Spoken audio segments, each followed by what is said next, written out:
You may have tangible wealth untold, caskets of jewels and coffers of gold. Richer than I, you can never be. I had a mother who read to me.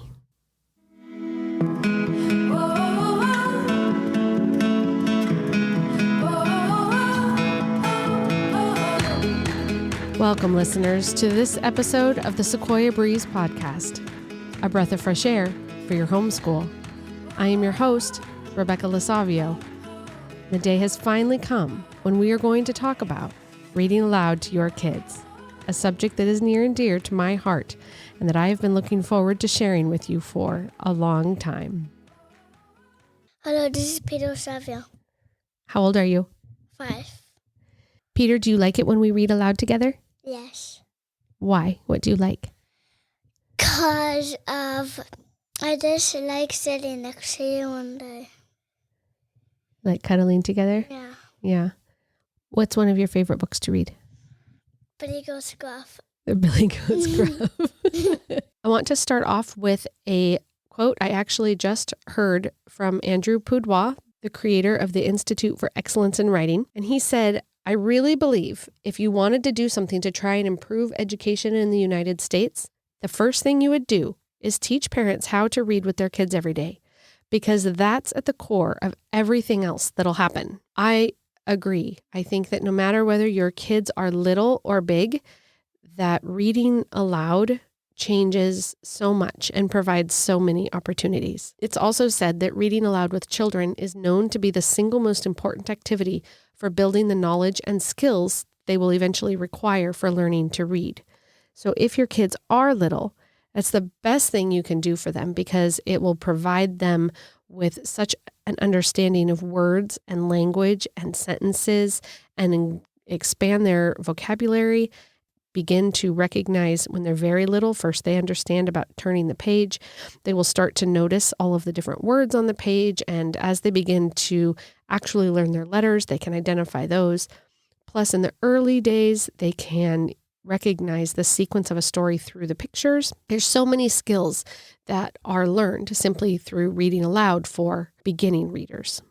J.K. Rowling said, I will defend the importance of bedtime stories to my last gasp. And I think that touches on more than just the academic aspect of reading aloud, but some of the social and relational benefits that come from it. And so I'd like to talk about a lot of those different things today, and I will try and give it to you in as organized a way as I can. So Amy, you are almost 12. Yes. And we've been reading aloud for your whole life. Yeah. Do you enjoy doing that together? Yeah, I really do. Did I tell you you had to say that? No. So why do you think it's important for you and our family? Because sometimes our lives are really hectic, and I really enjoy just being able to sit down and count on having this one thing every day and being able to read aloud together and have some time together. So why do I get so excited about reading aloud? Some of the benefits include vocabulary. Kids can learn words and understand words and speak words that they won't be able to read for a long time. Long before they are able to read those words on a page, they can know what they mean. And as they get older and start to read, they can find a word that might look complicated and realize, oh, I know this word. And it can really increase their understanding and their ability to express themselves. My kids pop out with big vocabulary words all the time, and it still surprises me. And sometimes they get them wrong. Sometimes they use a word incorrectly, and that just gives us a chance. First, it often gives us a big laugh, but it can then also give us a chance to correct that word, and now they have 2 new words in their vocabulary that they understand more thoroughly. One of the other things I love about reading aloud is how much it can expand the world of your kids while you're reading. And if we're honest, it can expand our own world, because we are also participating in these stories that might be about different cultures and different places and different times and different people, and how people think that aren't us. And we can understand so much more of what is out there and what is available to us. Mark, do you enjoy reading aloud as a family? Is that important to you? Sometimes I really enjoy it. Sometimes there's a book that I kind of get bored and don't really understand very much. But yeah, most of the time I enjoy it. Why is it important to you? What is it about reading aloud together that matters? When the books are interesting, I really love to listen to them. I love to hear the story. And would you rather listen to a book on a recorded book or listen to me read it? I think I'd rather listen to you. Why? Because I like you better than YouTubers. Do you think you've learned a lot from the books that we've read aloud? Well, the ones when the couch time, sometimes I learn things, but when we just do core, which is when you read to me, I just enjoy the stories. I don't really. So when we read Red Sails to Capri, did you learn anything from that book? Did you already know about Capri and the surprise that island holds? No, I did not know about that. Could you have imagined a boy's life being like his life before you read that story? No, not really. So maybe while you enjoyed the story, you learned something? Yep.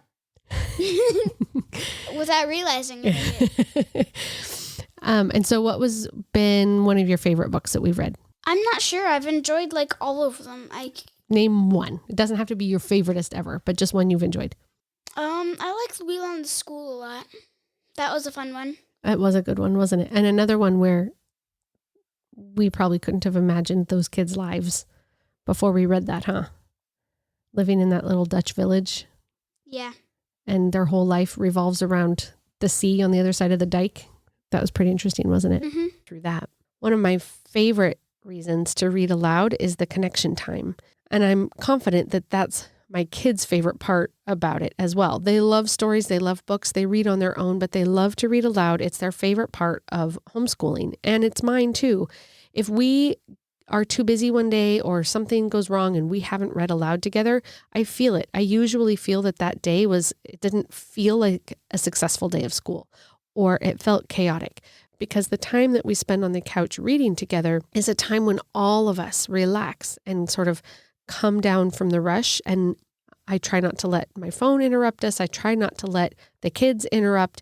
And we all just can go and take this adventure or hear this story together. While I don't think there's anything wrong with audiobooks, I tend to avoid them most of the time because I know myself. Because I know that if we're listening to an audiobook together, I will fold laundry or clean the kitchen or make dinner or do something else while we're listening. And I know that they need and I need me to sit down and be present with them and be on the couch together. And so most of the time, I try to pick up the book myself and read it. There are times when it makes more sense to listen to that audiobook together. Sometimes we've done that on a road trip. Right now, we're actually listening to a guy on YouTube read aloud a book. During lunch, I've heard lots of people say, read when your mouths are busy and read over lunch or read over breakfast. And I've always kind of wondered when mom gets to eat lunch if you do that. So right now it just makes practical sense that we're doing that. So those are some other options, but I also really, really value the time that comes with the connection of sitting down together to read those books. One of the main social emotional benefits to reading books together is the empathy that can develop in your kids. As they have a chance to see what life is like through the eyes of somebody else, to realize that somebody else's life can look completely different from mine in a completely different place, and yet they feel the same things that I feel, their ability to empathize with others around them grows tremendously. It's not so hard for them to imagine what somebody else might feel when they've been inside the story of somebody else's life so many times, and seeing how somebody else might feel the same thing and react differently, or somebody else might react poorly to a situation, not because of that situation, but because of something that's happening in the background. And it all just helps kids grow emotionally and grow empathetically to understand those around them so much better. I keep saying that each of these different benefits to reading aloud is my favorite, but They are. So, another of my favorite benefits to reading aloud is how it gives us words and context for our own experiences. It can help our kids learn words to express or things that they are feeling, or to be able to ask about things that are happening around them. Sometimes kids feel and notice things, but they don't have the vocabulary to put into words. Why is this happening to me? Or why are they upset about that? Or I feel like this because of this. And they just don't have the vocabulary to describe what can be really big emotions inside of them. And that often can happen to us as adults as well. We all go through times that we just don't understand why we're so upset about something or what to do now that this other thing has happened. There are so many times when, particularly when we run across a situation of grief. Grief is really hard to get our minds around. It doesn't fit inside our lives. It doesn't fit inside our feelings. It doesn't fit inside of our minds. So what are we supposed to do with that? And because it's such a large and difficult topic, it's not hard to find books where grief plays a significant role, because the reality is none of us are going to avoid grief all of our lives. And so I have found books with my kids to be a really valuable tool for that. My kids have experienced various forms of grief in their lives. And so reading books together has allowed us to put words to a lot of that, or to even just to, sometimes there aren't words, and sometimes you can just listen to somebody else's experience and nod and cry a little and give each other a hug and know that somebody else has been there. Somebody else has felt these big feelings. Somebody else has struggled with that thing. And that helps, because we all want to know that we aren't alone. For a large part of my girls' childhood, my husband and I were working with some kids who had experienced various and extreme forms of abuse. And while my kids did not know the details of that, they felt it in the kids' behavior, in their reactions to things. And we discovered the book, The War That Saved My Life, which is a great chapter book about a girl who experienced significant abuse at the hands of her mother and then found an escape. And much of the book is actually about her attempt to try and understand the rest of life through her abused lens. And my girls and I listened to that on a road trip, and I would pause it frequently and say, oh, she didn't understand the words that people were using in that situation because she hadn't ever gone to school. And so she misunderstood. And do you see how she reacted like that? And remember when so-and-so did that?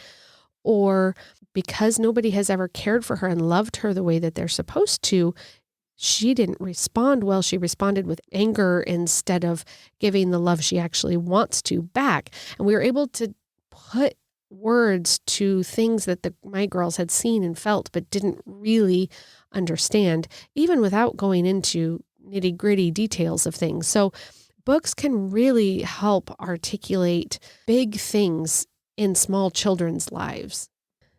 So Anna, you are 14 now. Do you still enjoy reading aloud together as a family? I do very much, yeah.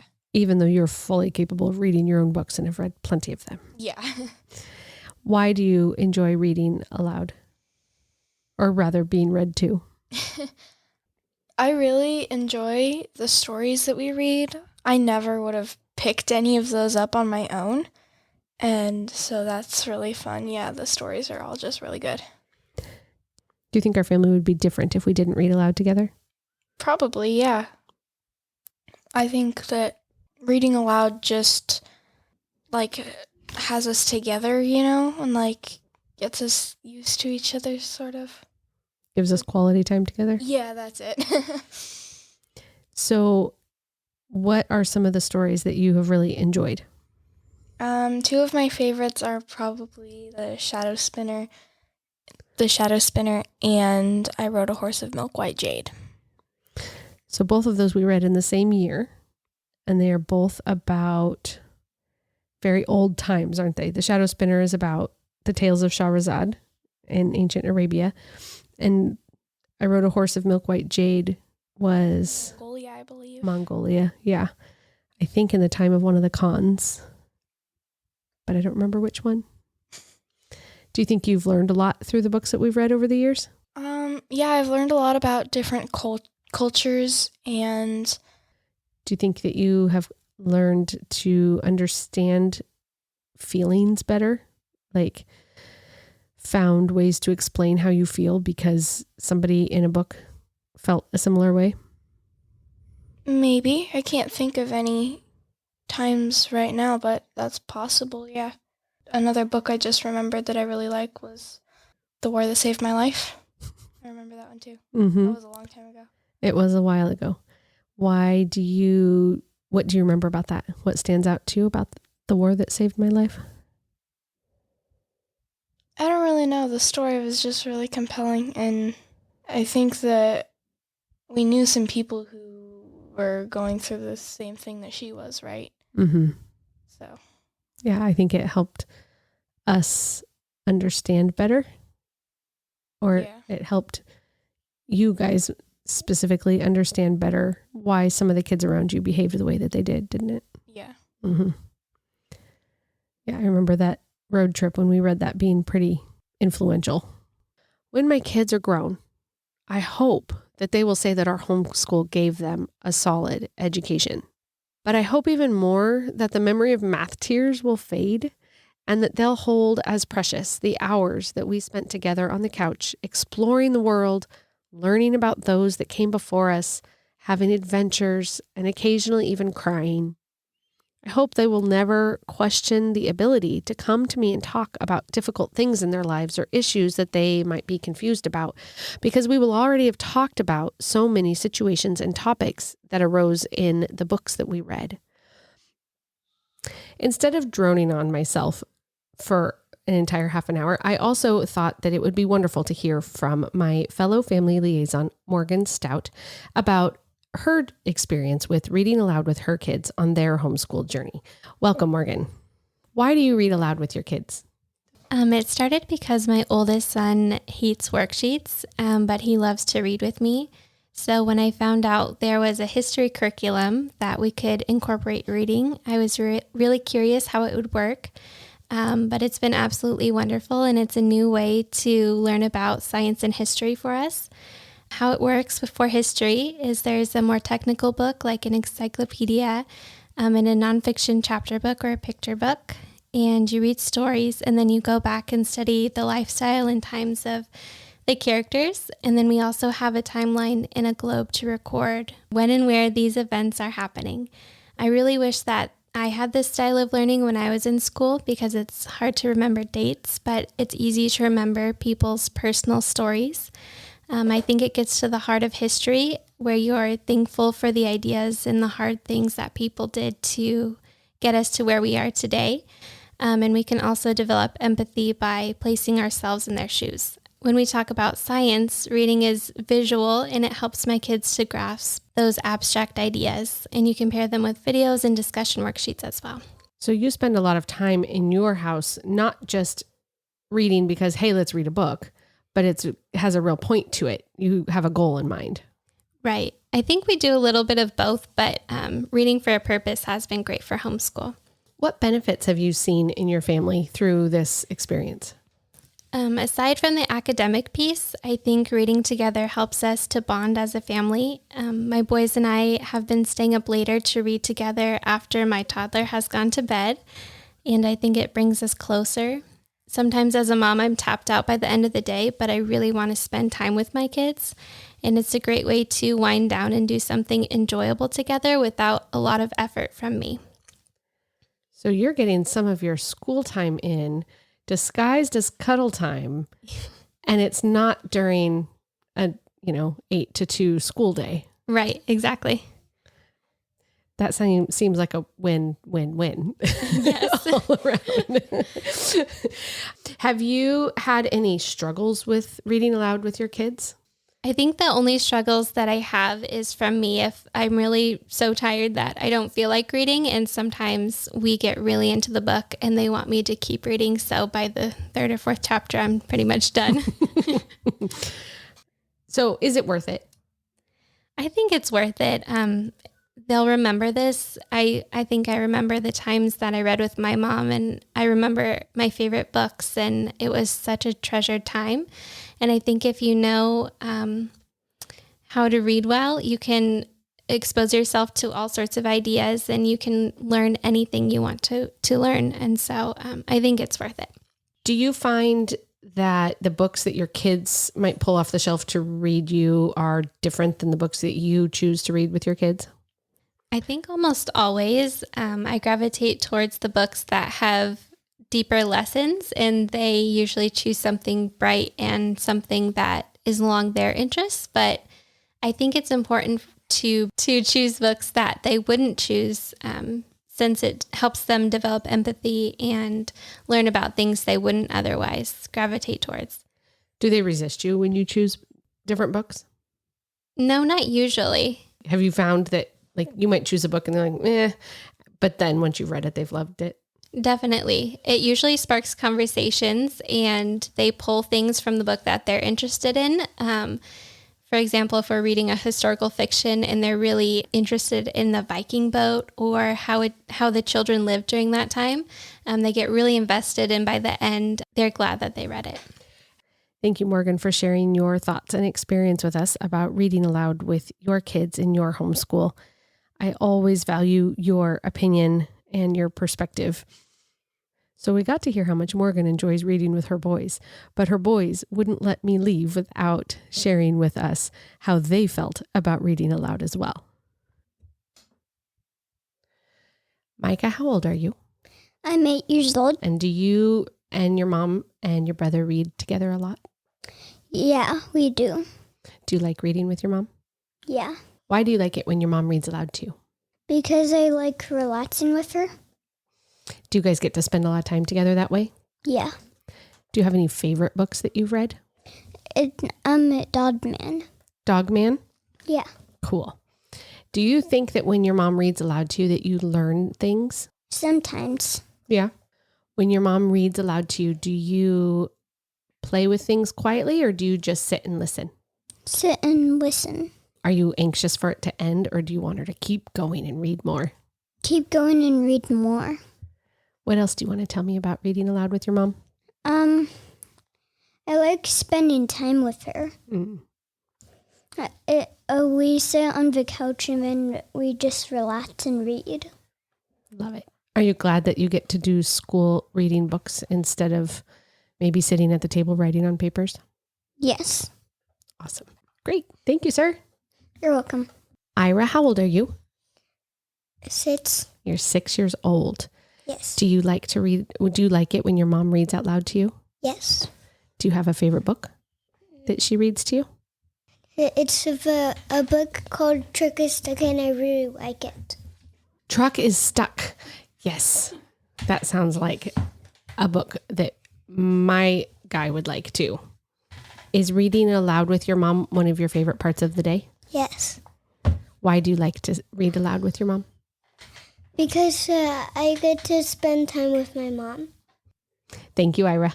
So if you have little people, I want to encourage you to make sitting down with them once or twice a day to read a book or two part of your family DNA.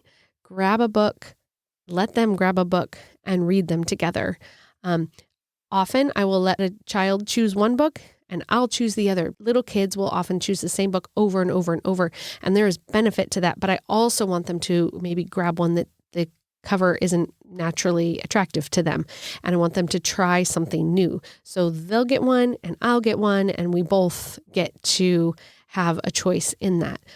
As they get older, keep reading, keep reading, keep reading. And if you think, oh, my teenager would never listen to me, I would challenge you. Maybe you could start with audiobooks. I would challenge you to try it. You really might be surprised. And even if at first they roll their eyes a little, pretty soon they'll probably be asking you to read another chapter.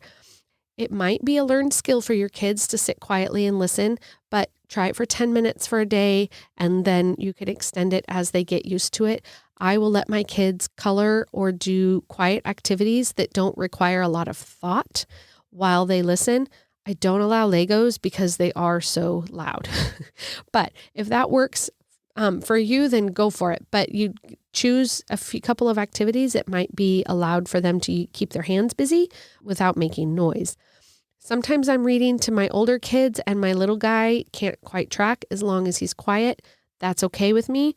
But I will have discovered that he often knows more about what's going on than I give him credit for. So he may not understand the whole overarching story, but he'll catch different pieces. And he's still catching the cadence of the words and the vocabulary that's in them. And so I try to balance between my different age group of kids. And what always gets me is when I am reading a book that's at his level and sitting down and reading picture books, inevitably, the big ones will start to come up behind the couch and look over my shoulder and see what's going on. Or they'll start shouting from the hallway, "Wait for me, I'm almost done with putting away my clothes," or whatever. And they want to be a part of those books as well. So the more you do it, the more your kids will really enjoy it and love it. And you don't have to be a master reader. You don't have to do all the voices. They just want time with you, and they get the benefit of all the reasons why reading aloud is a good idea. Do you think people with teenagers should read aloud? I think so. Do you think you'll outgrow it? No, I really don't think so. Oh, I know what you want. I want you to tell me about. What? You and your sister. Oh, yeah. She has this book series that she really, really likes. That's an understatement. And for a long time, I was not interested in it at all. And she really, really wanted me to read this book series. And so she was like, "Fine, I will read it aloud to you." And she started reading it aloud. And those books are like 3 inches thick. And we are in book number 5 right now. And I'm actually starting to really enjoy it. It took you 5 books? Well, it took me 5 books to express it. I just didn't want to express it. You didn't want to admit to her that you liked her books? Yeah, but I really like it. I've liked it pretty much since book 1, but I haven't really said it. So you guys have spent a lot of time reading aloud to each other? Yeah, mostly she reads to me because I don't like to read to her because then I can't color or do whatever I'm doing while she reads to me. So that's a good point. Of the 4 kids, you are the most likely to have busy hands while I'm reading out loud. Talk to me about that. While I'm listening, I just like to move my hands, and if I'm listening to a sermon or something like that, I also like to color or even just like fidget with my bracelet or something. I can't just sit still while I listen to stuff. So. But you've improved your art skills greatly while listening to stories, haven't you? Yeah. And done lots and lots of coloring and learned about shading, and you kind of get your colored pencils and paper out when I start to read, and that's what you really enjoyed doing. Yeah. And you've done this for years now. I have. I have a little notebook that I drew little like circles with legs and heads on when I was like 5 or something. I remember having that notebook in church in Albania. Do you feel like your understanding of sort of the bigness of the world is increased because of some of the stories that we've read? Yeah, I mean, we read stories about places all over the world, so I do think so. Do you think that teenagers that might not be used to it should give it a shot? I do. Yeah.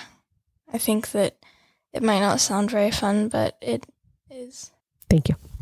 So for a minute, I want to camp on picture books. I love picture books. I don't impulse buy very often, and for most things, and 99% of the time, if I do, it's a book.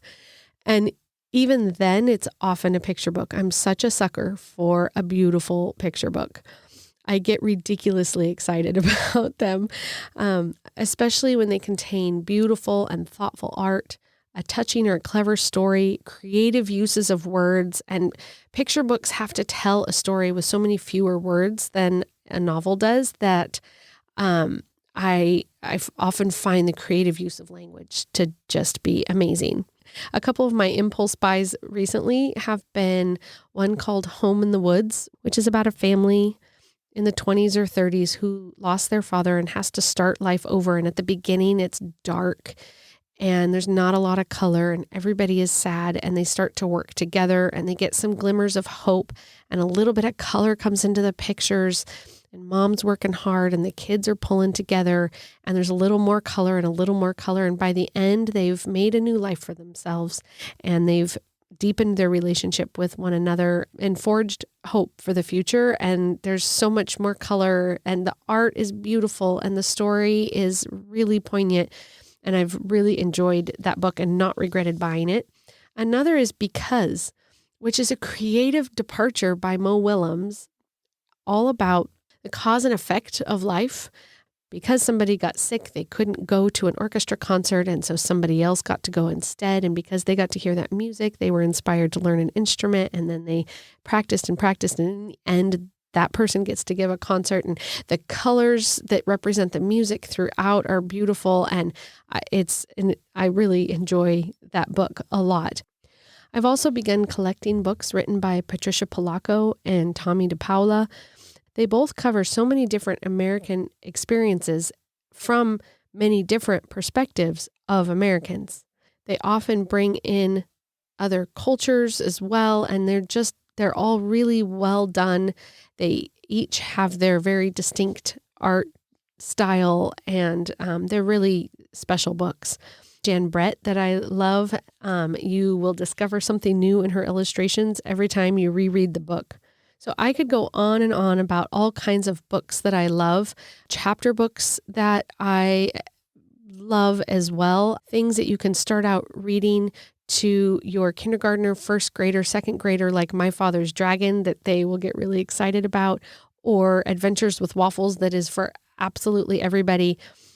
So I will try to wrap this up with one last little read aloud topic before I close this podcast, because I can sit here and talk about all the books that I love for a really long time. So one of the things that I want to point out is that reading books aloud with our kids is an opportunity not just to read a good story, but so many books actually cover the topics that we want to cover in school. You can read aloud from a picture book about math called Circumference and the First Round Table, or Bedtime Math, which is a short little silly story and then asks different math questions for each of the kids, and they love doing it and don't actually think they're doing math, or they do, but they don't care because it's fun. I've already mentioned a couple of books that can be about music. You can find picture books about various composers. There are lots of books about art that can make things really interesting. As you move into chapter books, there are also books that will cover all kinds of different topics. Goonie Bird Green is a silly book for about a second or third grader. They probably could read it on their own, but you might as well read it together because you'll laugh together. And interestingly enough, it's mostly a story about how to write a good story and keeps you laughing hysterically all the way through. Another book about writing is called The School Story. There are so many great ones. Historical fiction can be a really important and valuable tool for understanding a time period that you were reading about. We read a couple of years a great story set in like medieval Korea, I think, a time period I've really given very little thought to, about two brothers, and it's called The Kite Fighters, and it's not a difficult story, and it was fascinating and opened my eyes to a time and a place I hadn't really considered. Do you think that reading the books that we've read has taught you some things? Yes, I do. What kind of things do you think it's taught you?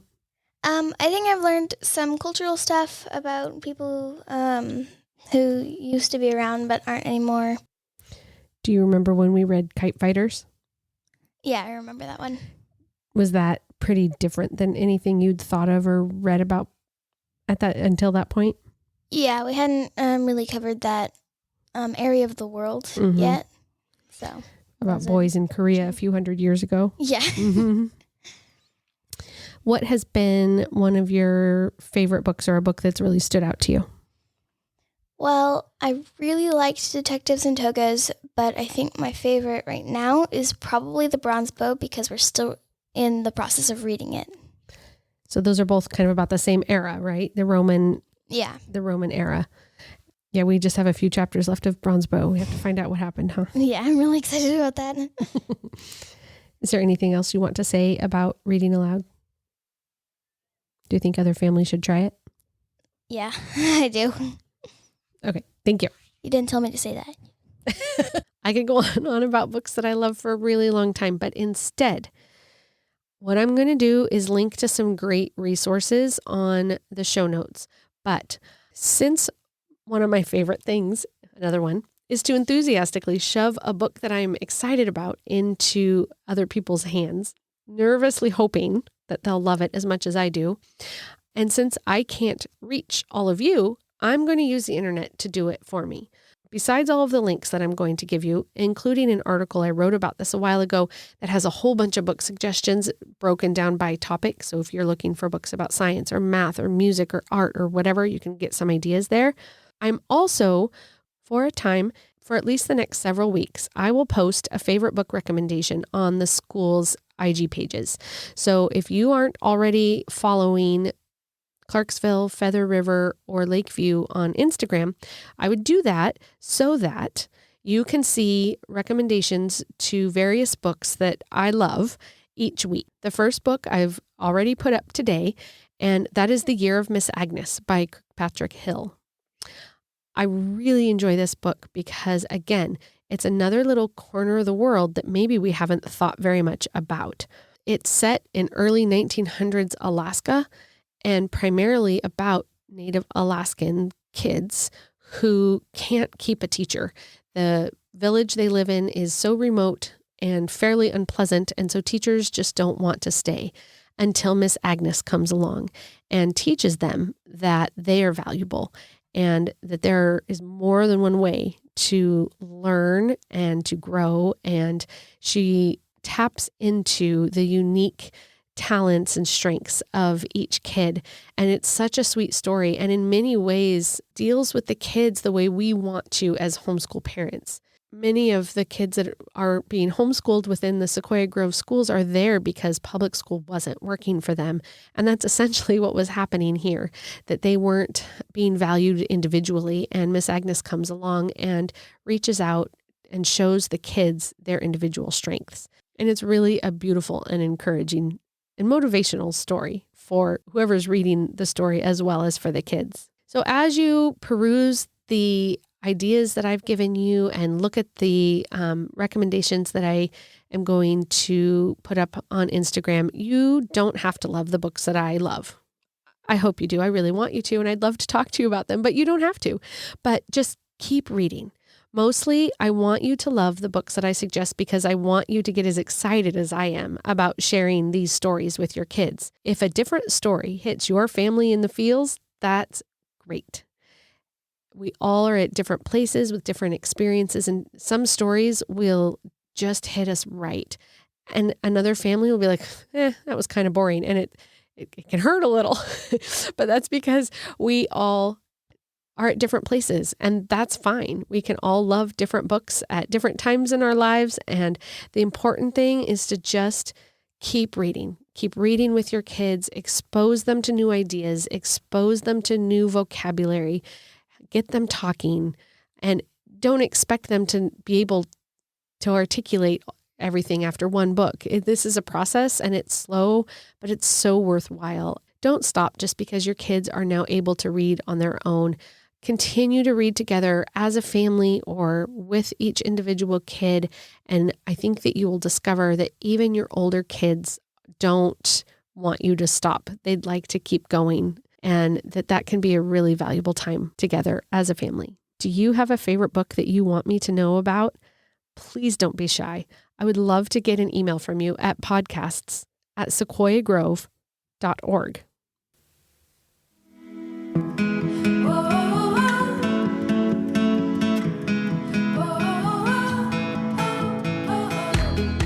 Friends, I hope that you have enjoyed talking with me about reading aloud to your kids as much as I have. I hope that you are inspired to pick up a book and spend some quality time with your precious kiddos. Please don't hesitate to contact me. I'd love to hear from you. I hope that today's episode has been a breath of fresh air for your homeschool. I am your host, Rebecca Lasavio.